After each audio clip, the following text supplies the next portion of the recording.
are your salary expectations might be a dreaded question. It might be an awkward one unless you are prepared. Why are they asking? They might want to be sure they can afford you. They might want to get a sense of how you perceive yourself. Because if you aim too low, it speaks to a sense of your self-worth and your self-esteem. And if you aim too high, well, it might speak of an inflated sense of self, of ego, or more. Answering this question might feel like a little bit of a crapshoot, because if you aim too high, you might do yourself out of the position. If you aim too low, you might end up kicking yourself or spend a bunch of time in that awful world called regret. So what to do?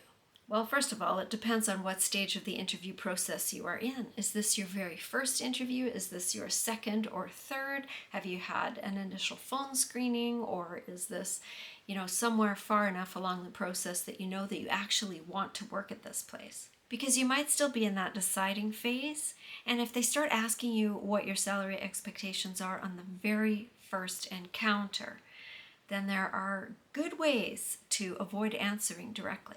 And I'll tell you about those in a second. But if you're both at the stage where it's been going really well and you're into the negotiating, then it's a really good idea to have some things prepared before you ever get there.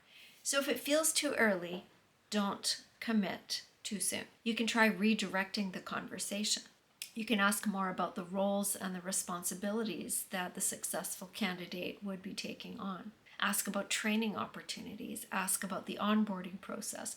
Ask about their evaluation process. You can say something like, I'd like to talk about salary, but before we get to that, I'd like to ask you about, and then fill in the blank. It might be that you're asking about vacation time. You might be asking about advancement opportunities. There are lots of things that you can redirect the conversation to and hopefully get to the end of the interview before they come back to that question about salary. The thing to note here is they cannot ask you legally what your current salary is or the salary that you had in a previous position. That is an illegal question in many, many, many places. So they are not to ask you that question. And if they do, that's a red flag. Okay, so before you get into the interview room, there are things that you need to do to prepare for this, yes, awkward, but inevitable question.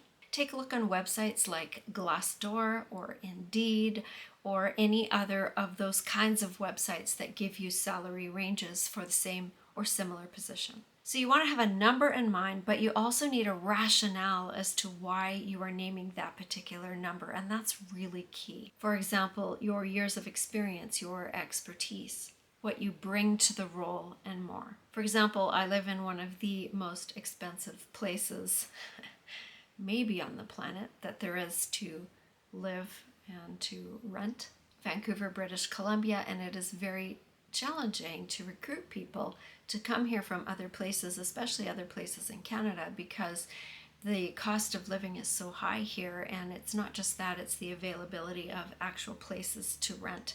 So it is a bit of a challenge, and people are finding that they're having to offer more than you might usually offer, because it can be very, very difficult to even find a place to live. If you are looking and considering a position in a place that has a similar situation as this one, that might be something that is reflected in the rationale that you offer. Do your homework carefully and make sure that you say why you want this kind of salary. I also suggest that you make sure that you have the lowest number that you will accept in your mind. And that takes, again, some research and some thinking about your situation and what you hope to accomplish. So make sure that you have your bottom line so that you don't get talked into accepting something that is less than that. Now, here are two ways you can respond if you are pressed into doing so, or if you're ready to negotiate. Ask what their budget is. This gives you a really good idea if you are in the ballpark.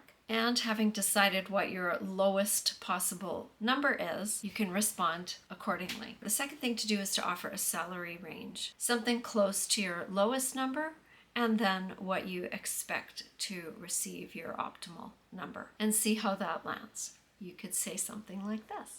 I've been doing my research, and someone with my experience and expertise should be making something in the range of, and then give the number. You could also say, I'm curious to know about what benefits come with this role, what perks, what bonuses, and I'd like to consider the entire package before I make a decision. And I'm prepared to be flexible if it feels like this is a good fit for both of us. And this gives them a little bit of wiggle room on both sides. Again, have your rationale ready to explain if it is something that is a little bit more than, well, especially if it's something that's a little bit more than what they're expecting to pay. And if they just can't meet what you are expecting, what you're asking for, and aren't willing to wiggle at all, and you know that this is what you need or this is what you are looking for, then you know that you just keep looking. But the thing is, what happens sometimes is if they decide that you really are the right person for the role,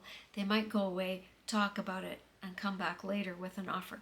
They might not if they have other people just as qualified who are coming in behind you. So that's something you have to think about. It's a good idea to think about it before you get to the interview and see how you're feeling during the interview. If this is like, oh, this is a great opportunity, and while the salary isn't what I really wanted, there are growth opportunities, there are things that I can do to learn, to grow, to get more of what I'm looking for in 6 months, a year, 2 years.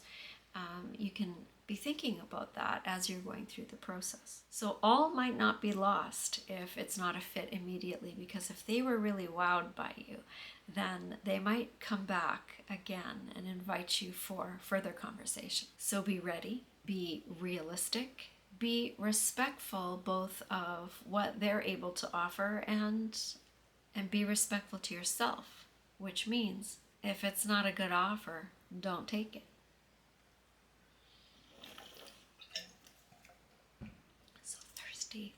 You can do this, even though for many of us, this is a really awkward part of the interview process. It's a really important one to be ready for.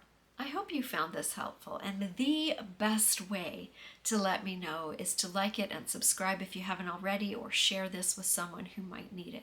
And if you really want to know the best way to answer the "what are you passionate about" question in a job interview, then I've got another video for you, and I'll leave it right here. I'll see you over there.